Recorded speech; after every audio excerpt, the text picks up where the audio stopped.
diferencias finitas. Vamos a hacer una breve introducción nada más para ver lo que consideramos cuando analizamos en una diferencia finita en dos direcciones. Hasta ahora lo habíamos visto en una manera lineal, el paso H o K y era lineal en un eje. Ahora podemos considerar que tenemos dos ejes en el cual podríamos analizar la variable X y la variable Y, también con constantes de paso que pueden ser iguales o diferentes. Eso variará de acuerdo al estudio, la manera que uno lo digitalice, ya que esta sí que es mucho más laboriosa, pero no tanto. Pero bueno, analizar en dos direcciones significa eso, contemplar el incremento diferencial en las dos direcciones. Para el caso de dos dimensiones en la que se involucran dos variables independientes, trae aparejado un poquito más de trabajo. El procedimiento a seguir es idéntico al empleado al aproximar problemas unidimensionales, pero con ecuaciones diferenciales parciales. Es decir, que cuando analizamos en una dirección, la otra dirección la consideramos constante y de esa manera podemos derivar en una u otra dirección.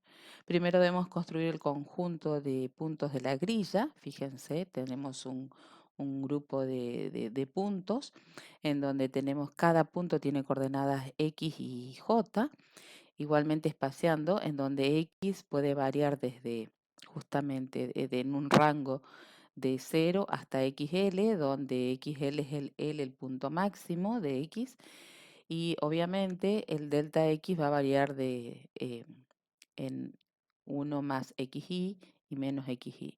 Luego procedemos para el conjunto de la grilla ni y J, perdón, donde J puede variar desde 0 hasta M, igualmente espaciado en el rango, en donde el punto máximo de I, el, el pla- el dominio sería de I comprendido entre 0 y MI, en donde I0, I puede valer 0 y MI es justamente el punto máximo.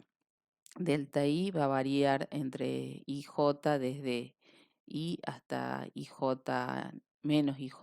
Ahora un punto típico en la grilla va a tener coordenadas XY, XJ. Otra manera de pensarlo también es justamente con estos delta X y delta Y, comprendidos en franjas de variación. De esa manera podemos analizar en una y en otra dirección. Aproximaciones de diferencias finitas a derivadas parciales. Las fórmulas son prácticamente las mismas en las que analizamos en el problema unidimensional, pues mediante el teorema de Taylor nuevamente vamos a incorporar un polinomio con una serie de valores y con esos valores asociados a sus derivadas progresivas en aumento de acuerdo al grado de derivación. Taylor, para funciones de dos variables es posible escribirlo de la siguiente manera. Fíjense, tenemos esta formulación de Taylor muy parecida a la que nosotros estábamos acostumbrados en una dirección. Para simplificarlo, y fíjense que acá tenemos una notación simplificada de la fórmula superior, en donde, fíjense, tenemos XY, f de I más 1 y más 1 y J, o sea que en este caso la variable incremental es X, igualado a f de X y J. Delta X es el diferencial de XY y J sobre diferencial de X, más el diferencial de X al cuadrado, diferencial segunda de la función. Fíjense, es lo mismo de arriba, pero de una manera sintética o más sencilla. Simplificar la notación delta X igual a H y delta Y igual a K. Es decir, que primero analizan en I y después analizan J. Y cuando analiza con J, la variable incremental es K. Entonces las formas son iguales en problemas unidimensionales. Como se ven hasta ahora, es más o menos lo que nosotros estábamos analizando. Aproximaciones en diferencias hacia adelante de diferencial de f con respecto a x y diferencial de y con respecto a y, va a ser justamente, fíjense, acá está el diferencial de x asociado hacia adelante, y acá está el diferencial con respecto a y. Acá es con respecto a x, acá con respecto a y, en donde justamente el cociente incremental está en función de, acuérdense que en una u otra dirección varía de acuerdo al paso. Entonces el paso es el cociente. En x era h y en j era k. Aproximación diferencial hacia atrás de diferencial de f, acá es la diferencia, se resta de la derivada de la función, o la diferencial de f, x, y j con respecto a x, y acá el diferencial de f de x, y j con respecto a y. Nuevamente, acá lo único que se diferencia es justamente que uno es hacia adelante y el otro es hacia atrás. Nuevamente se simplifica. Aproximaciones de diferenciales centrales, de diferencial de f de x y diferencial de f de y. Fíjense, nuevamente son fórmulas muy parecidas a las que habíamos visto en la manera unidimensional, con la diferencia que justamente se analiza de manera separada, primero con respecto a x, después con respecto a y. Y aproximación de diferenciales de derivadas segundas, y acá está la derivada segunda con respecto a x y con respecto a y. Nuevamente se sustituye y se trabaja de la misma manera, considerando que cuando se analiza en x, en j es constante, y cuando se analiza en j, x es constante. Cuando hablamos de derivación e integración numérica, estamos hablando justamente de una solución integral, una solución aplicada a los polinomios. La derivación o derivación numérica consiste en evaluar las derivadas en una función usando únicamente valores que toman la función en una serie de puntos. Si hay algo que a nosotros nos caracteriza en todo lo que es la parte de métodos numéricos, es que incorporamos datos, tanto de dominio y de imagen, y ese par de valores es los que estudiamos para encontrar una solución aproximada. La técnica de aproximar las derivadas por diferencias tiene mucha aplicación, en particular a la resolución numérica de ecuaciones diferenciales y de ecuaciones en derivadas parciales. Si recordamos la definición de derivadas de una función f de x en un punto x, acuérdense que era el cociente incremental justamente porque era la derivada cuando h tendía a 0, tendremos que la primera aproximación de valor de f de x lo tendremos como una expresión aproximada, y siempre no nos olvidemos que esto es aproximado, ya que descartamos el error, que sería anulando el término del polinomio de Taylor, considerando que se analiza solamente la derivada primera. De cara a analizar el error de aproximación, supongamos que f de x es derivable dos veces en un entorno del punto y aplicamos la fórmula de Taylor a f de x más h en x, y será por consiguiente, incorporando justamente ese cociente incremental y despejando, sacando el valor, la ponderación de la función en f de x más h igual a f de x más f' de x por h más f segunda de epsilon sobre 2 por h al cuadrado, y acá lo que va a hacer es despejar justamente para epsilon que pertenece a ese entorno de valor entre x y x más h, despejamos y tendremos justamente la derivada primera, que es la que nosotros siempre analizamos y con la que veníamos trabajando. De manera que la aproximación lleva asociado un error, que justamente es el que habíamos visto antes. Este error es un error proporcional a h, al paso, es decir, que cuanto más próximo sea nuestro mallado, más cerrado sea nuestro mallado, este error se disminuye, y la derivada segunda de la función en un punto indeterminado denominamos a m al máximo que alcanza la función como derivada segunda en x en el intervalo x y x más h. Por consiguiente, tendremos la formulación que ya vimos, justamente en donde tenemos la ponderación en valor absoluto del error, que ya lo habíamos visto también en las diapositivas anteriores. Una aproximación similar se obtiene desarrollando la función f de x menos h. Acá pasa exactamente lo mismo, pero de manera de retrocediendo. En vez de sumar h, se retrocede. Es posible, sin embargo, mejorar la precisión de la siguiente manera. Consideramos los polinomios de Taylor de la función x, f de x más h y f de x menos h, suponiendo que la función es al menos 3 veces derivable. Y acá empieza a ver cómo disminuir ese error, tratando de ir viendo, evaluando esos términos del polinomio de Taylor que al principio lo habíamos como eliminado o truncado. Entonces incorpora la derivada tercera. Fíjense, tenemos de todos estos Taylor, f, f', f segunda, f tercera. Estos son justamente factorial, el valor factorial que se incorpora por Taylor. Acá es en la suma, es incremental, y acá es la decreción o para atrás, o la resta. Restando ambos miembros, ¿qué va a pasar? Se van a eliminar algunos términos, justamente estos dos primeros quedarían, como tiene con signo negativo, al restarlo se suma. Y bueno, y de esa manera va a quedar f', que va a despejar, va a tratar de sumar estos términos y va a despejar f'. F' de x va a ser igual a todos estos cocientes incrementales, en donde vamos a tener justamente la presencia de esos términos para ponderar el error.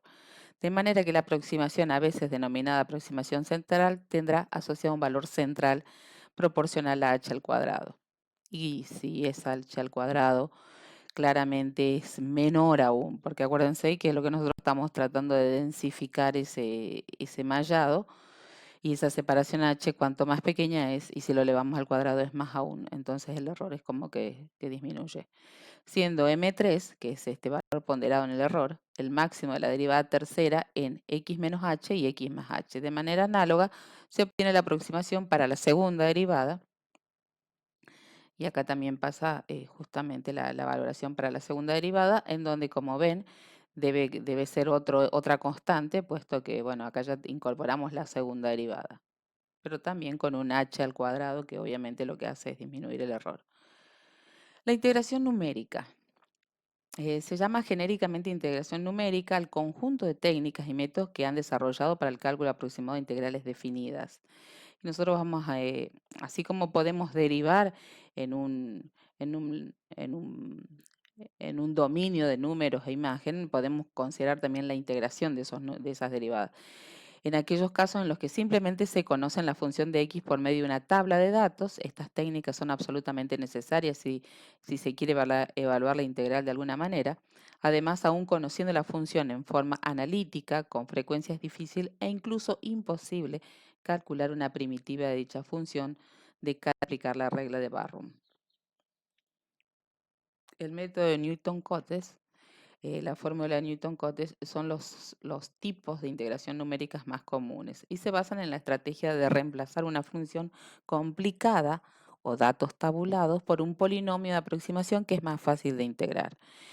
Entonces, una manera que se utiliza es justamente la integral es de entre a y b de f de x, es aproximadamente la integral de entre a y b de f de n de x por diferencial de x, donde f de n es un polinomio de la forma siguiente.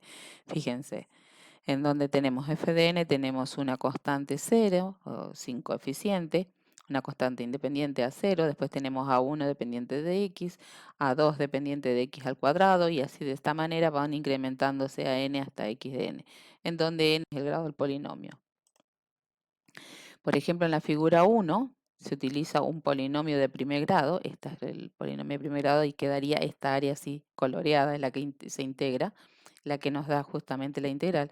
Se utiliza un polinomio de primer grado como una aproximación, mientras que en la segunda, fíjense que ya es la derivada segunda, o x al cuadrado, donde ya tenemos los términos, ya tenemos una aproximación más precisa a nuestra curva de aproximación, mientras que en la figura 2 se emplea una parábola con el mismo propósito y ya tenemos como mejor aproximación. La integral también se puede aproximar usando, por ejemplo, un conjunto de polinomios aplicados por pedazos a la función o datos sobre segmentos de longitud constante, y así en la figura 3, como se ve, se usan 3 segmentos de líneas rectas para aproximar a la integral.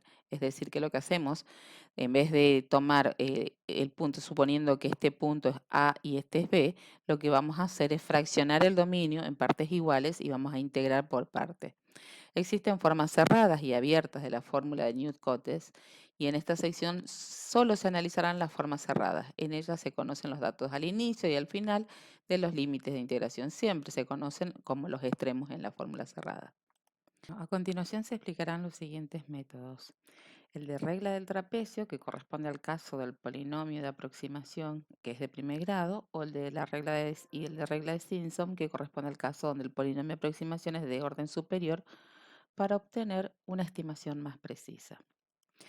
Veamos, el de la regla del trapecio dice que la regla del trapecio es la primera de las fórmulas cerradas de Newton-Cotes que corresponde al caso donde el polinomio de aproximación es de primer grado. Es decir, que teníamos la integral definida en el intervalo a b de f de x por diferencial de x y decíamos que es aproximadamente, según la regla de Newton-Cotes, aproximadamente a la integral entre a y b de f de 1 de x por diferencial de x, teniendo en cuenta que la ecuación de la recta que pasa por los puntos a f de a y b f de b lo que hace es directamente considera rectas pasantes uniendo los puntos extremos, justamente los puntos extremos son f de a y f de b, entonces dice que f1 de x va a ser igual a f de a más f de b menos f de a sobre a menos b, que es la pendiente, por x menos a, que obviamente este es el intervalo del dominio, ¿no?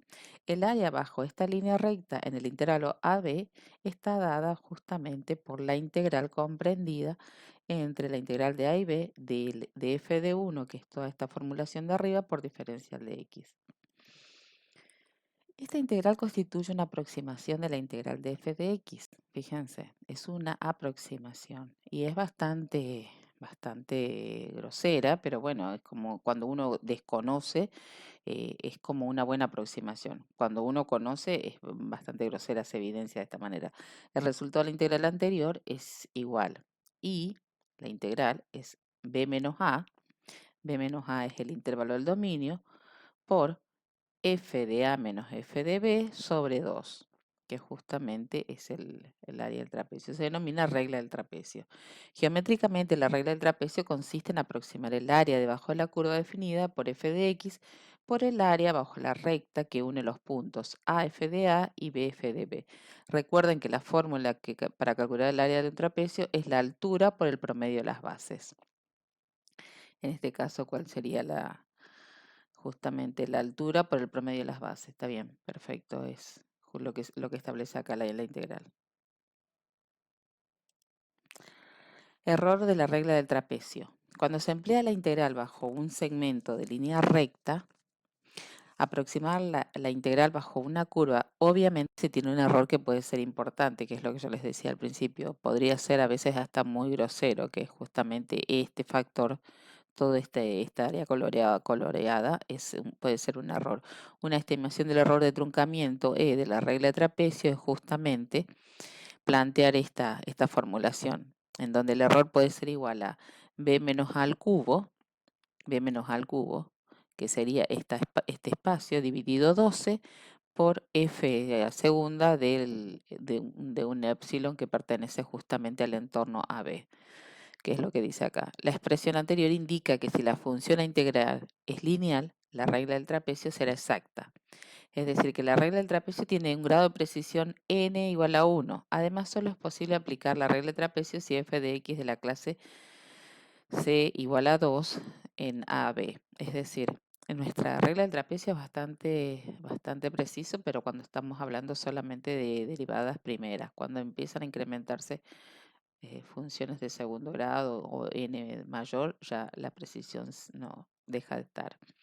La regla de Simpson, y esta es otra regla de integración bastante interesante, esta es un poco más precisa, además de aplicar la regla del trapecio con una segmentación más fina, otra forma de obtener una estimación más precisa de una integral consiste en usar un polinomio de grado superior para unir los puntos. Por ejemplo, si se toma el punto medio del intervalo de integración AB, el punto medio de integración AB, los tres puntos se pueden unir con una parábola. ¿Cuáles serían los tres puntos? El punto de inicio, el punto medio y el punto de fin del intervalo.